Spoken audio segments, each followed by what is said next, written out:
కొరటాల శివ గారిది 'శ్రీమంతుడు' దగ్గర నుంచి మిగతాయి కాపీ సంబంధించి ఒక వార్త నడుస్తుంది. అంటే ఏంటి గురూజీ దీని మీద ఏం మాట్లాడతారు ఇప్పుడు మీరు? కాపీ చేయటం అనేది తెలుగు సినిమాలో కొరటాల శివతో ప్రారంభం కాలేదు. హ్మ్.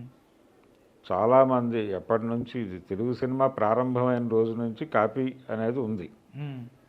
అంటే కాపీ రైట్ అంటారు మామూలుగా, కాపీ హక్కు చట్టము అంటారు. కాపీ హక్కు అంటే కాపీ కొట్టడం హక్కుగా కలగడం అనే పద్ధతిలో కూడా నిర్వచనాలు చెప్పిన వాళ్ళు ఉన్నారు. ఓకే. కాపీ కొట్టడం మా హక్కు, హ్మ్. ఇది ప్రాథమిక హక్కు రచయితకి హ్మ్. అన్న లెవెల్లో మాట్లాడిన వాళ్ళు కూడా ఉన్నారు.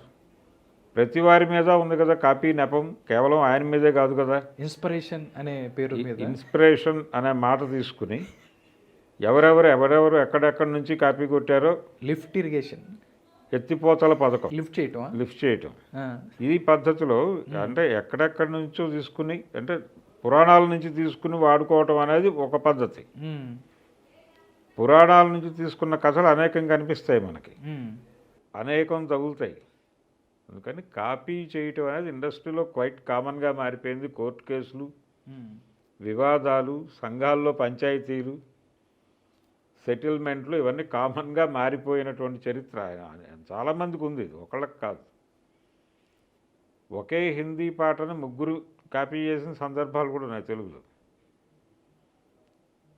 ఒకే ట్యూన్ని పక్క సినిమాల్లో కాపీ కొట్టిన మ్యూజిక్ డైరెక్టర్లు కూడా ఉన్నారు మనకి. ఇప్పుడు ఒక మలయాళం సినిమాని ఒకేసారి ఒకే రైటర్ ఇద్దరు ప్రొడ్యూసర్లకు అమ్మిన చరిత్ర ఉంది కదా మన దగ్గర. ధ్రువ నక్షత్రము, అశోక్ చక్రవర్తి అని వెంకటేష్ బాలకృష్ణ సినిమాల కథ ఒకటే కదా. రిలీజ్ కూడా దగ్గర ఒకే టైంలో రిలీజ్ అయినాయి. రెండిటికి రైటర్లు ఒకళ్ళే, పరుచూరి బ్రదర్సే.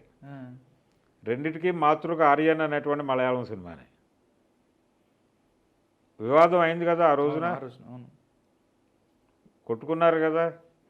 కాబట్టి ఈ పరంపరలో వ్యవహారమే కొరటాల శివది. అంతగా దాని గురించి అప్పుడే ఆయన ఏదో ఒక సెటిల్మెంటో లేకపోతే మాట్లాడుకున్నట్టయితే సరిపోయేదండి. గౌరవప్రదంగా అతనికి క్రెడిట్ ఇచ్చేసి ఎంతో కొంత గౌరవప్రదంగా కొంత అమౌంట్ ఇచ్చేసి ఉంటే సరిపోయేది. అంటే సిమిలర్ ఐడియా ఆ టైంలో, అదే టైంలో వచ్చిన ఒక 5-6 సినిమాలు ఉన్నాయి దీనికంటే ముందు మాతృకలు. వాటి నుంచి కూడా ప్రేరణలు ఉన్నాయి. జననీ జన్మభూమికి శ్రీమంతుడికి పోలిక ఉంది అనే విషయం ఆ రోజునే కొంతమంది రివ్యూల్లో చెప్పారు. శ్రీమంతుడి సినిమా రిలీజ్ అయిన టైంలోనే ఈ మాట వచ్చింది, జడగంటలు వీటి పోలికలు ఉన్నాయి ఈ సినిమాలో అని. ఎవరూ పట్టించుకోవాలి. ఇతని విమర్శ కూడా అప్పుడే మొదలైంది. శరత్చంద్ర కూడా నా అభిప్రాయం ఇది అని. ఇది జరుగుతుంది, ఇది ఒక పరిణామ క్రమం అంతే.